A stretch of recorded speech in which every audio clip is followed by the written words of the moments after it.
반갑습니다. 탈무드에 보니까 여기 계신 분들은 거의 나이가 들어서 부모님이 안 계실 줄 믿습니다. 예. 탈무드에 보니까 돌아가신 부모님이 제일 원하는 것, 자기가 남겨놓은 자식들이 싸우지 않고 오손도손 어둡게 사는 것을 제일 바란답니다. 이 나라를 세운 국부 이승만 대통령, 그리고 배고픈 백성에게 굶주림을 해결하고 이렇게 잘 사는 나라를 만든 박정희 대통령, 이 두 분은 지금 안 계십니다. 요즘 같으면 기분에 그런 생각이 듭니다. 이분들이 윤석열 대통령 꿈에 나타나서 니 지금 뭐하고 있노? 외국에 다니면서 하는 건 잘한다. 그런데 지금 나라의 국가의 경영이 무너지고 헌정 질서가 파괴됐는데 대한민국 국민들이 너를 대통령으로 만든 것은 국가 경영을 바로 세우고 헌정 질서를 바로 세우라고 하는 그런 뜻으로 대통령을 세웠는데 뭐하고 있냐? 시절은 빰을 하면 시해주면 싶어요. 정찰을 라 어제 그저께 문화일보에서 크게 5단으로 크게 광고가 나왔습니다. 애국 단체가 낸 겁니다. 그 돈도 제법 많이 들었을 겁니다. 부정선거가 있다는 의혹에 대해서 대통령이 침묵하는 것은 맞는 것인가? 대통령이 맞나? 하고 크게 났습니다. 그런데 지난 3월 9일 대통령 선거 이전에 3일 전에 윤석열 대통령은 유세에서 이렇게 했습니다. 이 땅에 부정선거에 대한 핵책이 있다면 그런 사람들은 이 땅에 살 수 없도록 하겠다고 경고를 했습니다. 그런데 그분이 대통령이 되자 세 분의 선거가 있었습니다. 모두가 부정선거였습니다. 이게 어떻게 되면 이렇게 되었을까? 사실 우리는 지금 남조선 선관위원회가 선거를 관장한다 봐야 됩니다. 국민들이 자유의사에서 참정권을 가지고 찍더라도 모두가 결정은 선관위에서 합니다.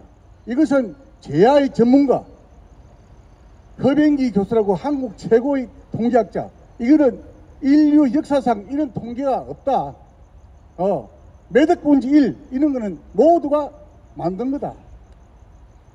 지금 그 국정에서도 밝혔지만은 얼마나 허술한지, 관리가 허술한지 다 나타났습니다. 그런데 지금 이 문제를 대통령이 다 알고 있답니다. 그런데 대통령은 이 문제에 10월 11일 선거를 마치고 나서 하는 얘기가 자다가 공창 뚫는 소리를 합니다. 이거는 우리가 민생을 수렴하고 민생 속으로 들어가야 되겠다. 아닙니다. 지금 경기가 나쁜 것은 윤석열 대통령 때문에 나쁜 게 아닙니다. 저번 정권에 의한 하의 과정에 있는 것입니다. 그런데 민생을 뛰어들어가라. 지금 국민당의 현수막에 모두 그렇게 써놨습니다. 민생 속으로 들어가겠다. 민생 속으로 들어가는 것이 아니고 부정 선거에 대한 단호한 척결을 해야 됩니다. 이것이 돼야만이 나라가 정상적으로 가동이 된다고 저는 봅니다. 그래서 외국에서도 주시하고 있습니다. 과연 세계 10대 부강한 국가로 성장한 대한민국에서 150, 170이 끝한 나라에도 없는 부정선거가 행해한다는 것은 도저히 이해가 안 간다입니다. 이것 없이는 비행기 잘 만들고 자주포 잘 만들고 잠수함 잘 만들어도 아무 의미가 없습니다. 3대 구축이 뭡니까? 입법, 행정, 사법이 서로 견제하고 균형을 갖춰야 그 국가 정상적으로 굴러갈 건데 완전히 사법부, 입법부는 완전히 망가졌습니다. 거대한 어두운 세력이 지금 잡고 있으면은 윤석열 대통령은 우리도 다 한 번 일생일거 한 번 태어나면은 반드시 한 번 갑니다. 그런데 영국의 윌슨 수상처럼 수상직을 마치고 나올 때 집이 없었습니다. 수상께서는 집이 없다는 어디로 갑니까? 하니까 나는 괜찮다. 갈 데가 있다. 나는 내가 사람으로 태어났어.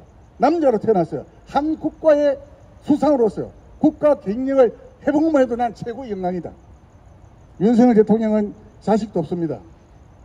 이순신 장군이 말한 사적 생적사 이런 각오 없으면은 자기 손에 피를 묻히지 않고서는 이 대한민국이 바로 설 수 없습니다. 우리는 지금 이렇게 합니다. 내년 4월 10일 선거가 대한민국 역사의 변곡점이고 전환점입니다.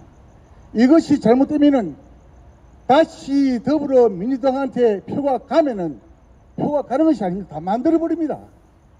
만들어버리기 때문에 이거는 어쩔 수 없어요.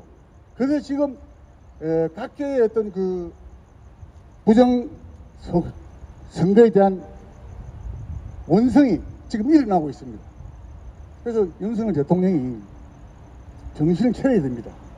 박정희 대통령이 뭐라고 했습니까? 내 무덤에 침을 뱉어라. 그리고 마키아벨리 군주 대통령은 옳은 일을 하려면은 가혹함을 멀리해서는 안 된다.